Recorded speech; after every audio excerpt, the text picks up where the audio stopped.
Hello मित्रों, नमस्कार। मैं स्वामी साहू स्वागत करता हूं एक बार फिर से आपके अपने यूट्यूब चैनल पर। तो दोस्तों, आज था गणित शिक्षण का पेपर और सामाजिक का, विज्ञान का, मतलब आप ऑप्शनल सब्जेक्ट का पेपर था आज। तो मैं अभी गणित शिक्षण का सॉल्यूशन लेकर आ गया हूं 910 का। इसके बाद मैं सामाजिक का भी लेकर आ रहा हूं अभी। तो दोस्तों, आप जो मैथ वाली स्टूडेंट हैं, गणित वाली, वो अपनी ऑब्जेक्ट चेक कर लें, मैच कर लें कितनी चेक गलत हैं कितनी सही हैं। तो चलिए चलते हैं, लेट्स गो। दोस्तों, चैनल को सब्सक्राइब कर लेना और कमेंट करके ज़रूर बताना कि आपकी कितनी सही हैं। चलिए, तो दोस्तों देखिए, पहला प्रश्न है विकल्प का। तो विकल्प देख लेते हैं। पहला विकल्प है विभिन्न उदाहरणों का प्रस्तुतिकरण कर एक निश्चित निष्कर्ष पर पहुंचने की प्रक्रिया कहलाती। तो दोस्तों, इसका राइट आंसर हो जाएगा ऑप्शन नंबर ए, आगनात्मक तर्क प्रक्रिया। मतलब आगनात्मक तर्क प्रक्रिया में उदाहरण दिए जाते हैं, फिर मतलब नियम बनाया जाता है। ठीक है, तो ये हो जाएगा ऑप्शन नंबर ए करेक्ट। दूसरा है एक्स धन 2 बराबर 0 समीकरण का तुल्य समीकरण कौन सा होगा। तो दोस्तों, इसका राइट आंसर हो जाएगा ऑप्शन नंबर ए पहला ही। ठीक है, एक्स धन 4 बराबर 2। चलिए, तीसरा विकल्प है किसी अंकिक श्रृंखला में सर्वाधिक आवृत्ति वाली संख्या को क्या कहते हैं। तो इसका राइट आंसर हो जाएगा बहुलक, ऑप्शन नंबर दूसरा। चौथा विकल्प है ठोस ज्यामिति का संबंध किससे होता है। ठोस ज्यामिति का संबंध किससे होता है। तो इसका राइट आंसर हो जाएगा ऑप्शन नंबर चौथा, त्रिविमीय आकृति। त्रिविमीय आकृतियों से होता है, क्योंकि त्रिविमीय आकृतियों में क्या होता है, आयतन होता है जो ठोस होता है। तो इसलिए चौथा आंसर राइट हो जाएगा। पांचवा है गणितीय विकलांगता को क्या कहते हैं। गणितीय विकलांगता को क्या कहते हैं। तो इसका राइट आंसर हो जाएगा ऑप्शन नंबर तीसरा, डिसकैलकुलिया। यदि आपने पिछले पेपर ध्यान से दिए होंगे तो ये मतलब तीसरे चौथे पेपर में भी आया था, मतलब खाली स्थान में आया था। तो ये आपको थोड़ा सा याद होगा तो ये बन गया होगा आपको, क्योंकि पिछले पेपर में भी आया था। याद नहीं आ रहा तीसरी में आया था या चौथी में आया था, आप देख लेना। चलिए, सेकंड प्रश्न देख लेते हैं आप। देखिए, आप पहला दूसरा प्रश्न है खाली स्थान का। तो खाली स्थान देख लेते हैं। किसी वृत्त का क्षेत्रफल है। तो ये तो इजी सा क्वेश्चन आया था, पाई आर स्क्वायर। सेकंड है विभिन्न परिस्थितियों में किसी चर का संख्यात्मक मान खाली स्थान रहता है। तो इसका राइट आंसर हो जाएगा अनिश्चित। सेकंड वाला अनिश्चित रहता है। ठीक है, निश्चित भूल आया मुझे, अनिश्चित रहता है। ठीक है, चर का संख्यात्मक मान।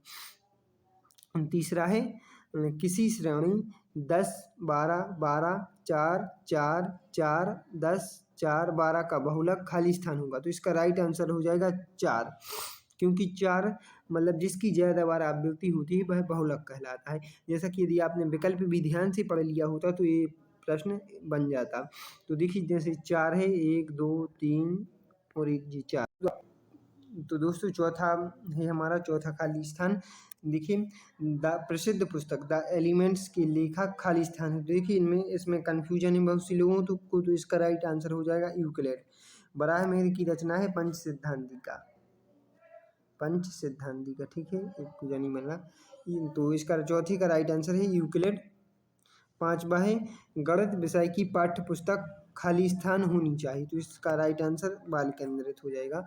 गणित विषय की पाठ्य पुस्तक बाल केंद्रित होनी चाहिए, बालक की क्षमता अनुसार, मतलब। ठीक है, तो चलिए अब तीसरा प्रश्न देखते हैं। एक वाक्य में उत्तर। तो ये है हमारे तीसरा प्रश्न, एक वाक्य एक में उत्तर। तो देखिए, बीजगणित की भाषा कैसी होनी चाहिए। पहला एक वाक्य में उत्तर है बीजगणित की भाषा कैसी होनी चाहिए। तो बीजगणित की भाषा सहज और सरल होनी चाहिए, जिससे कि मतलब जो बीजगणित की सर्वसमीकरण होती हैं उनको सिद्ध किया जा सके, अच्छे से उनको समझा जा सके। ठीक है, इस तरह की होनी चाहिए। बाकी आपने इसका आंसर मतलब अलग भी हो सकता है, अलग अलग। ठीक है, दूसरा है गणित की अधिकतर अवधारणाएं कैसी होती हैं। तो गणित की अधिकतर अवधारणाएं तर्कात्मक होती हैं, मतलब। ठीक है, तीसरा है सम्मिति किसे कहते हैं। तो सम्मिति इसमें परिभाषा लिखनी थी। तो देखिए, इसका आंसर भी सम्मिति का अलग अलग हो सकता है, क्योंकि परिभाषाएं हैं वो तो अलग अलग हो सकती हैं। लेकिन मैं आपको एक बता देता हूँ, जो मैंने लिखी है, किसी आकृति को एक रेखा के अनुदिश मोड़ने पर, किसी आकृति को एक रेखा के अनुदिश मोड़ने पर आकृति के बाएं और दाएं भाग एक दूसरे की पूर्णतया समपाती हो जाएं, मतलब समपाती बराबर हो जाएं, एक दूसरे को ढक लें। ठीक है, ये होती है। यदि आपने इससे रिलेटेड भी लिखी है, इधर थोड़ा इधर उधर है, तो भी आपकी सही मानी जाएगी। ठीक है, चौथा है, गलत मूल्यांकन की कोई 3 प्रमापीकृत विधियों के नाम लिखिए। तो देखिए इसका 3 विधियाँ हैं। लिखित हो जाएगी एक तो, मौखिक, तीसरी प्रायोगिक, और इसके अलावा भी आप लिखें तो इसके अलावा भी और भी विधियाँ हैं, आप लिख सकते हैं। लेकिन मैंने यही 3 लिखी हैं और ये मतलब सही भी हैं। ये नई विधियाँ भी हैं गलत मूल्यांकन की, लिखित, मौखिक और प्रायोगिक। ठीक है। 5वां है, प्रत्यस्मरण किसे कहते हैं? प्रत्यस्मरण प्रश्न, तो प्रत्यस्मरण प्रश्न वे प्रश्न होते हैं जिनको मतलब हमें याद रखना पड़े। जैसे मतलब दीर्घाउत्तरीय प्रश्न होगा तो इनको हमें याद रखना पड़ता है।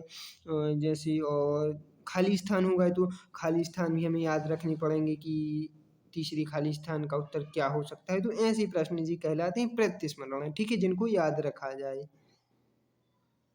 ठीक है दोस्तों, तो आपके कितने सही हैं ये ज़रूर आप कमेंट करें, और अभी नेक्स्ट सब्जेक्ट का भी आप मैच कर लें, जो सोशल साइंस वाले हैं, मैं अभी लेकर आया रहा हूँ 5 मिनट के बाद। तो कमेंट ज़रूर करना है। बाकी मिलते हैं अब भी नेक्स्ट वीडियो में। Thank you so much all of you, प्यार और सपोर्ट इसी तरह करते